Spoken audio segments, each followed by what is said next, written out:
Hey everyone. Hello from Mailchimp headquarters in Atlanta. Thanks for joining our webinar, Getting Started with Mailchimp, How to Import and Organize Contacts. I'm Kayla, and I'm on the Strategic Services team here at Mailchimp. Our team offers a variety of customer education offerings, like this webinar, instructor-led trainings, and one-to-one customer coaching. I'm joined here by my teammate, Nicole. Let's take a look at the path of our learning journey. We'll be coming back to this slide periodically throughout the webinar to show you how far we've come and what's coming up next in this tutorial. In this tutorial, we'll start by walking you through a few slides to get you familiar with key concepts, as well as what you need to know before getting started with setting up your audience in Mailchimp. Then we'll head into the app and walk you through how to create an audience and import contacts to it. We'll show you the basics of how to organize your contacts in Mailchimp, as well as ways to remove contacts from your audience when needed, including the difference between archiving and deleting.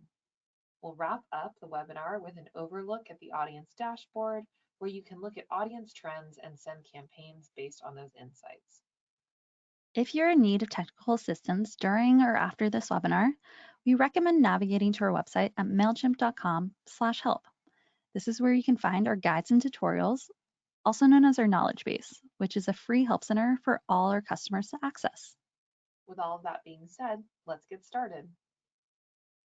Here you can see where we are starting the learning journey with key audience concepts to know. One of the foundations of great marketing is up-to-date information about the contacts in your audience. Your marketing will generate the best return on investment, or ROI, when you take the time to build and maintain a healthy audience. Mailchimp has built-in tools to help you along the way. With the right data and organization, you can be sure to send the right messages to the right people. Take a moment to think about your marketing goals, who your contacts are, and what information is relevant to them. You should consider what variables affect your audience.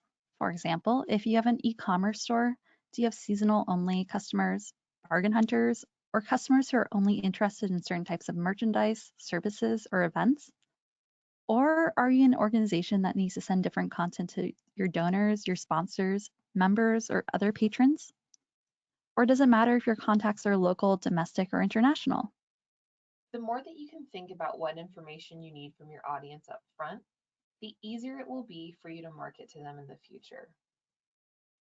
If you've seen our new user orientation webinar, these key terms might already be familiar. For those of you who are new to this topic, let's review. When we say audience, we mean a place for you to collect and manage your contacts in Mailchimp. And a contact is someone whose email is stored in your audience. So how do you get contacts into your Mailchimp audience? We'll highlight the three main ways to do this. First, you can import your contacts manually. Let's say that you have a list of people that you've collected from a trade show or who've shopped at your retail store, and they've told you that they want to receive marketing updates from you about your store. You can then bring these people manually into your audience using our import process, which we'll walk through together later in this tutorial. The second option is to bring in contacts through a sign-up form. In Mailchimp, you can create and share a sign-up form where people can sign up for your audience to receive updates from you. You'll often see sign-up forms on a website, but you can also share them on social or through any other channels to attract new subscribers. And the last way to bring contacts into your audience is through third-party integrations or the Mailchimp API. For example, let's say that you have a sign-up form that you already use for your website that wasn't built in Mailchimp. You can connect that sign-up form to Mailchimp through our available integrations, so when a new contact signs up through the form, they're automatically added to your audience. Once you bring your contacts into Mailchimp, their email marketing status determines what kind of contact you can share with them. Next, let's cover the types of contacts that can live inside of your audience. Statuses for contacts can include subscribed, unsubscribed, non-subscribed, cleaned, and archived. Let's go ahead and break each of these down. A subscribed contact is one that's opted in to receive marketing, while an unsubscribed contact has opted out of receiving marketing. In Mailchimp, in order to send email marketing to a contact, they would need to be subscribed and have given express verifiable consent to be marketed to. A contact who has interacted with your business but hasn't opted in to receive marketing is non-subscribed. For example, they may have purchased something from your store, but they didn't sign up for your newsletter. Email addresses that have hard bounced or repeatedly soft bounced would be considered cleaned. Bounces can be the result of a full email inbox or a wrong email address. And the last type, archive contacts, are ones removed from your audience. These won't count towards billing, but their data is retained in your account. These might be people who haven't purchased from you or interacted with your emails in a long time. You may not want to delete them from your account as you'd still like to see an overview of their data. We're going to cover the differences between archiving and deleting in more detail towards the end of this webinar. So what does this mean in terms of sending campaigns? When it comes to email marketing, you're only able to email subscribed contacts in your audience.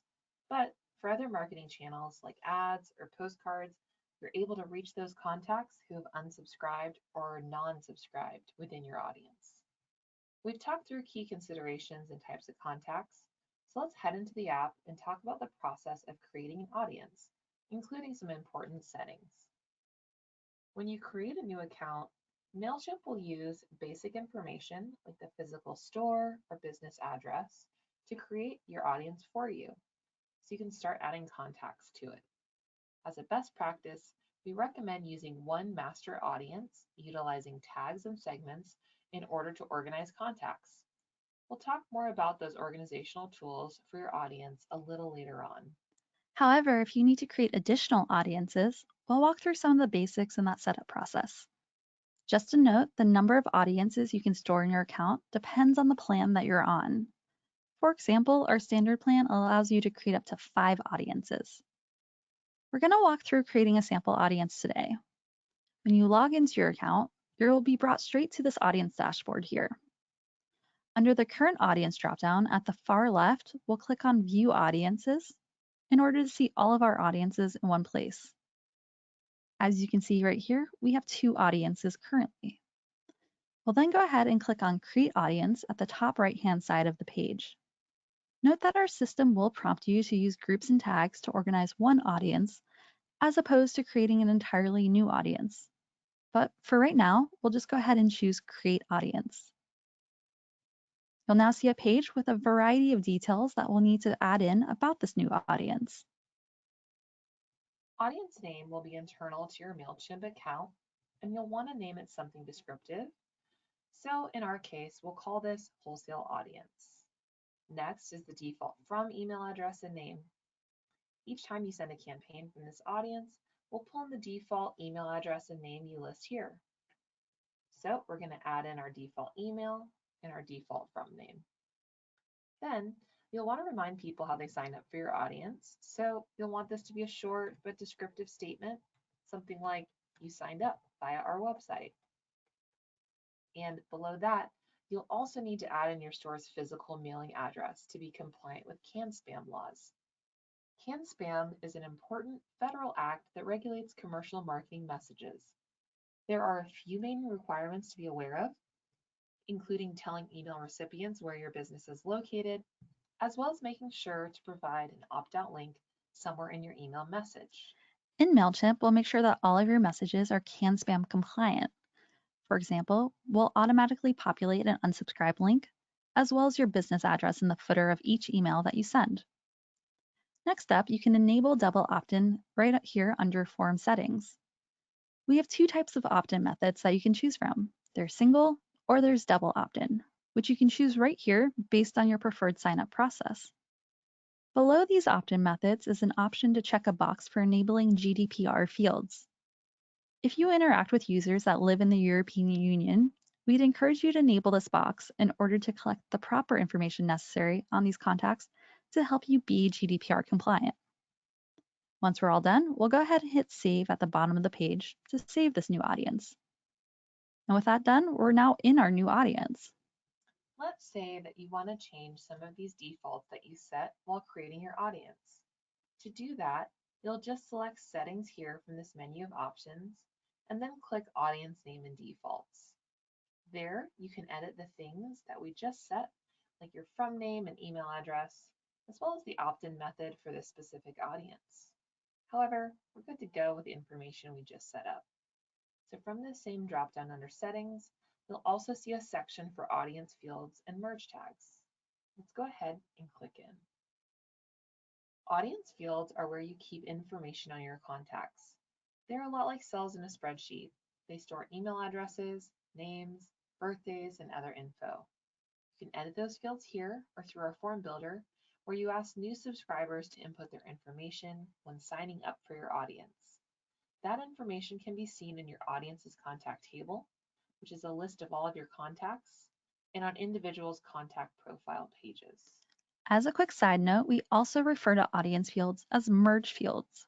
When you're setting up an email campaign, you can use a merge tag to automatically pull in information from your audience that's unique to each contact. It will then populate in a personalized way to every contact when they receive your email. For example, you can say hi, then insert the merge tag fname, and we'll populate the contact's first name for you. So, for example, hi Freddie would show. Or in our cases, hi Kayla or hi Nicole would show instead. Here you can see we have our email address field and first and last name fields, along with a couple of other fields by default. On this page, we can add more audience fields or remove some to help us customize what shows up on our sign-up forms. Next to each field, you'll see the option to make that field visible or required. If a field is visible, it will show up on your sign-up form. Required means that someone filling out your form won't be able to submit the form without inputting that information. This page is also where you can set fields to personalize the information that you wish to collect about your contacts. For example, do you want to collect birth dates so that you can send contacts discounts when their birthday comes up? If so, you can do so by selecting Add a field right here and then selecting the birthday field option. Once the field is added, you'll see in this dropdown, we can choose our date format. And then we can also name the field. We'll call ours birthday.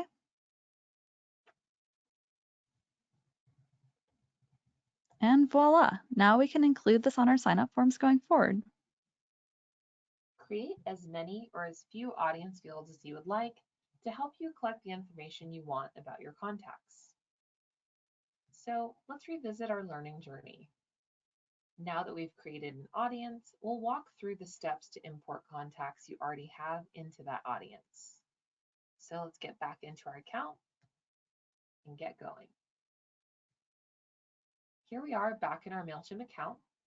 You can import contacts into your audience one by one or in bulk, so let's break down both methods. First, importing contacts individually. To do this, we'll go ahead and select Add Contacts from this menu right here, and then we'll select Add a Subscriber from that drop-down menu. This will take you to a new page where you'll enter your new subscriber's information. An email address is required, but you can also add in other relevant information that matches the fields that you've set up. For example, first name and address, like you see right here. Note that here towards the bottom of this page, you'll also have the option to apply a tag to the contact. Tags are tools to help you organize contacts in your audience, and we'll come back to these just a little bit later. Now remember, you'll want to make sure that your contacts have given the proper permission to be added to your audience. And you can mark that they've granted this permission by checking this box right here at the bottom of the page. Next, to add multiple subscribers at once, we can scroll back up, and then we'll select Add Contacts again, but this time we'll select Import Contacts.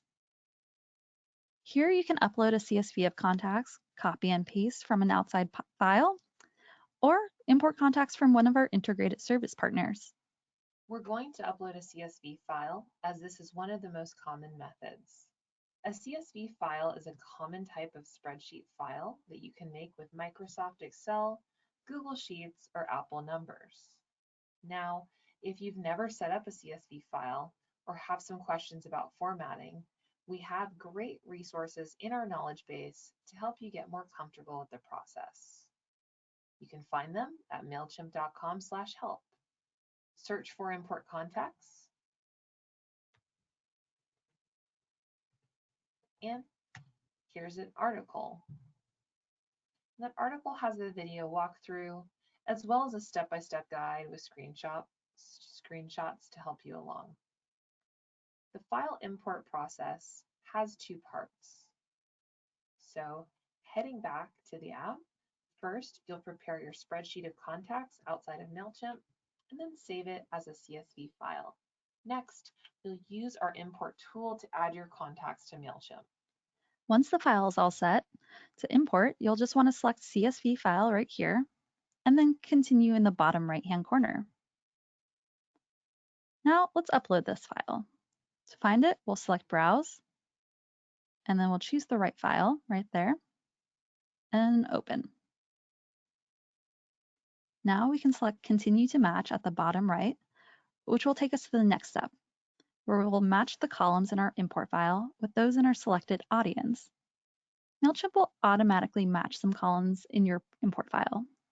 For example, the column in the CSV that contains email addresses will match the required email address field within your audience. The column name will match with the audience field you've set up.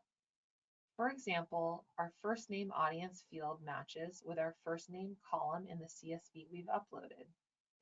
If these fields aren't what you want, you can simply select Edit and choose another field name or create a new field. We're going to make sure we match or skip all of these columns to complete our import. If you choose to skip a field, it will not be imported into your audience. Once everything is all set, click on Continue to Organize in the lower right-hand corner. On the final page of the import process, you'll see the option to create or add a tag. You'll also have the ability to choose a status for your contacts that you're uploading right here. These are the email marketing statuses that we covered earlier, like subscribed, unsubscribed, or cleaned. For example, maybe you have a group of previous contacts that should always be unsubscribed from your audience. This is an easy way to make sure that they're always unsubscribed. This type of action is commonly known as a suppression list. It allows you to keep contact information in your audience, but ensures that you're not sending this group of people any emails. If you're working with an existing audience, you'll also see an option to update your existing contacts. If you check that box, contacts who are already in your audience will update with any new information from the import. Note that because this is a brand new audience without any contacts, you won't see that checkbox here on this page. Continue to review at the bottom right will take us to the next page where we can confirm our settings. You'll see green check marks if each step of the import is good to go. So now click Import. And we've just imported our new contacts. Next up in our learning journey, we'll show you the basics of how to organize contacts in your audience so you can send better, more targeted campaigns through Mailchimp. Once you have some contacts in your audience, you may be wondering how you can organize them. For example, you want to send a campaign out to people in your audience who you know attended a trade show. Or perhaps you want to send a campaign just to people who've opened some of your recent campaigns. Let's start by defining and providing examples for the three main tools that you can use to organize your Mailchimp audience: tags, groups, and segments. First up, we'll start with tags. Tags are internal labels you create to help organize your contacts within Mailchimp. You may have encountered tags before if you've used a blogging platform or used the CRM, which is a customer relationship manager. These often include tagging features to categorize people or content. You can select a tag and then see all of the relevant content that's been labeled with that tag. Tags are customizable, so you can create and assign tags to contacts in a way that works for you. Keep in mind, tags are used to label contacts based on data that only you know about them, so contacts won't be able to see how they're tagged. You can use tags in a way that works for you, whether it's creating a full tagging structure to organize all of your contacts or just using a few tags to identify key contacts in your audience. No matter your use case, tags give you the flexibility to bring the system that works for you and your business into Mailchimp. Let's look at a couple of real-world examples for tags. A middle school has tags for their different student activities. Soccer, basketball, and drama are all tags along with 6th, 7th, and 8th grade. This would allow a school administrator to easily send out emails to parents of 7th graders that are in soccer and drama, or to specifically contact students who only do sports. Or perhaps you run an online store and you'd like to tag your super shoppers that are consistent customers. Doing this would allow you to easily give that group a heads up about new inventory. Here, we're looking at the profile of an individual subscriber within our audience. As you can see here at the top right, this subscriber has two tags applied to them, top customer and rewards member. Once you create tags and assign them to your contacts, you can send campaigns directly to specific tag contacts in your audience. Additionally, you can also create an automated email, or what we call an automation, that triggers when you add a specific tag to a contact. So for example, we could go into our audience and send a campaign to everyone who has the tag top customer applied. Next, let's cover groups. Unlike tags, which are only internal to your account, groups are customer facing and allow your subscribers to self select their preferences. Many Mailchimp customers use groups on their sign-up forms where subscribers can choose what type of information they'd like to receive or how often they'd like to receive communication. These groups function like categories that users can identify with. For example, they can express interest in men's or women's fashion updates or indicate what city they live in from a list of options so they can receive updates specific to their location. Here you can see a group that we've set up in our own Mailchimp account.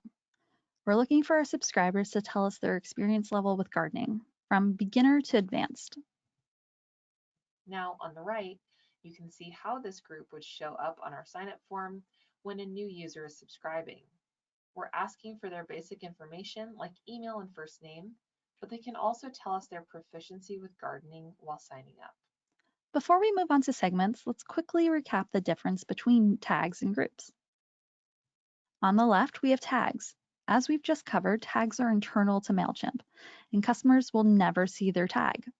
They're a great way for you to organize your account and remember customers by certain characteristics and behaviors that only you would know. By contrast, groups are customer facing and allow your customers to self-select their preferences. This would often take place on a sign-up form where customers could choose what type of information they'd like to receive from you or how often. Let's wrap up our audience organization tools by talking about segments. A segment is a filter that helps you find contacts within your audience and shared characteristics. When you create a segment, you set conditions to filter contacts based on the information that's available in your audience. Each segment can include up to 5 conditions. Marketers often sort people according to factors like their demographics, their behavior, and where they are in their buyer's journey. What strategy you use to segment your audience depends on the product or service you're delivering. Mailchimp offers a lot of segmenting options so you can make the most of your audience. Segmentation is really about who your audience is and how you want to target them. And while there are endless possibilities when it comes to creating segments in Mailchimp, let's talk through a couple of quick example segments that you can build and what those segment conditions would look like. For our first example, let's show you how you could segment for an email domain. For example, if you wanted to promote a product to students and faculty, you could segment your audience by subscribers with a certain .edu email address. This could also be done with employees at a company using their company.com domain. So for this example, we'll build a segment of subscribers with Mailchimp.com email addresses. To do this, we're going to set the drop-down menus to email address, ends with, and we typed Mailchimp.com in the field. This way, we're locating every email contact in our audience that uses the Mailchimp domain so we can send them company-related news. Here's another quick and slightly more complex example. Say that you want to attract new customers to your online store. For this, you could create a 2-condition segment of contacts who signed up for your newsletter in the last 30 days but haven't made a purchase yet.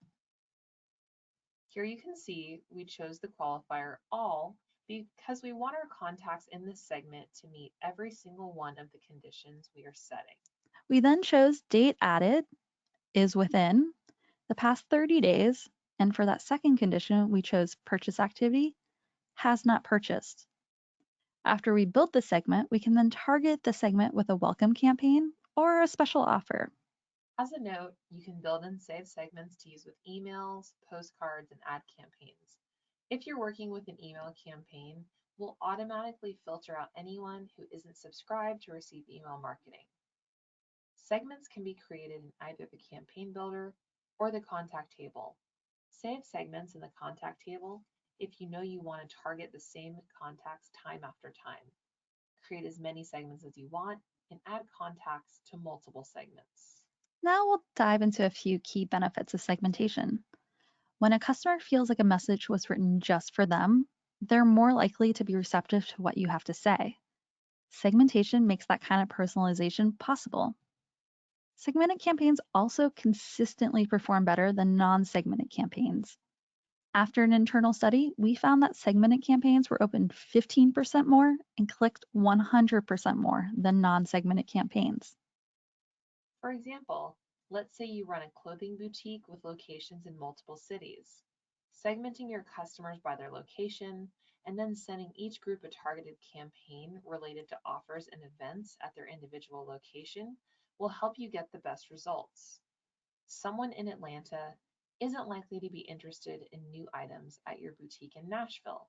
However, if you send very targeted messages to your Atlanta subscribers about deals at their location, they're much more likely to visit and shop with you, as the content is very targeted and relevant. Now that we've covered tools to organize your contacts in Mailchimp, let's discuss two ways to remove contacts within Mailchimp and those key differences. Those are archiving and deletion. We know that there can be some confusion around the best way to remove a contact from your audience, depending on how you want to interact with them moving forward. So let's go ahead and clarify these ways. First, archiving. When you archive a contact, you remove them from the contact table and add them to a separate archived contacts page. As long as a contact remains archived, you won't be able to edit their profile or send them any marketing communications. However, you retain all of their data, including how they interacted with past campaigns you've sent them. Archived contacts don't count towards your billing. You can unarchive a contact at any time and they'll appear back in your audience with their appropriate email marketing status. A contact can also unarchive themselves if they sign up through your Mailchimp signup form or interact with your connected online store. Archiving is helpful if you have lots of duplicate, outdated, or inactive contacts who don't interact with your campaigns. That said, sometimes you may need to delete one or more contacts for GDPR compliance or other audience management purposes. The main thing to be aware of is when you delete a contact, you permanently remove all of their personal information from your audience, and we anonymize their data in your reports.